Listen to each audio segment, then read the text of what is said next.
a nakoniec prišiel list, ktorom sa píše a odchádzaš. Nikto sa ma na nič nepýtal, nikto sa ma na nič neprejednáva. Všetko išlo tak potichúčku. A takto svoje odvolanie doteraz prežíva.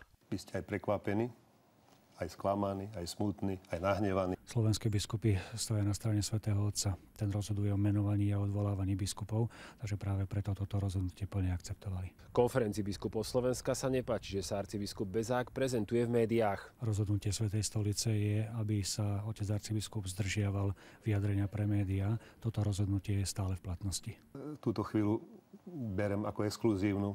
A tak už dopredu do celého éteru hovorím, že nebudem ho opakovať. Robert Bezák naznačil dôvody svojho odvolania. Neprekonateľný generačný rozdiel, žiarlivosť pre popularitu či strach z odhalenia finančných nezrovnalostí. Nitky smerujú k jeho predchodcovi. Pán arcibiskup Sokol, pre ňoho aj to miesto arcibiskupa bolo také absolútne miesto, keď, troška to poviem s takou iróniou, chápem seba ako feudálneho pána, ako knieža. Takto napríklad pomenoval praktiky svojho predchodcu v otázkach financií. Sám arcibiskup Sokol priznal, že bola ťažká politická doba, neboli isté vlády.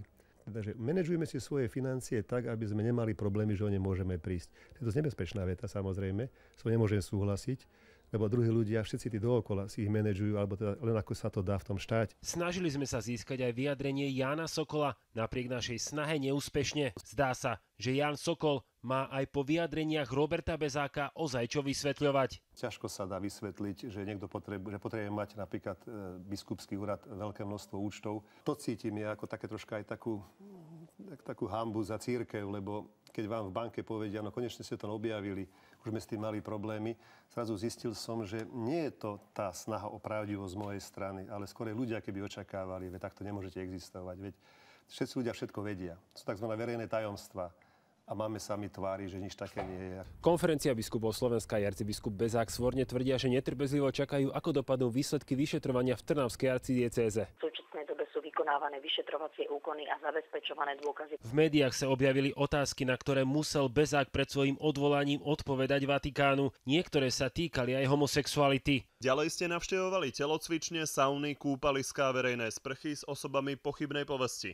Otázke nerozumiem, nechcem pripustiť ponižujúci tón v nej, neviem vôbec nič o osobách pochybnej povesti, s ktorými som kdesi chodil, neviem, čo je to verejná sprcha, na kúpaliska nemám čas, sauny ma nezaujímajú a do telocvične chodím zásadne sám. Homosexuálne lobby, ktoré som súčasťou, to som prekvapený. Myslím, že teraz to poviem tak troška chlapské, aby som nadľahčil tú situáciu, že to ma najviac urazilo, lebo ja si sám pripadám, že som teda dosť narastený chlap a detvianci, kde som nejaký čas pôsobil, ma volali aj Jánošik. Z trnavského arcibiskupa je dnes radový duchovný, pôsobiaci v Bratislave. Príjem arcibiskupa Bezáka je momentálne na úrovni životného minima, asi 400 eur mesačne.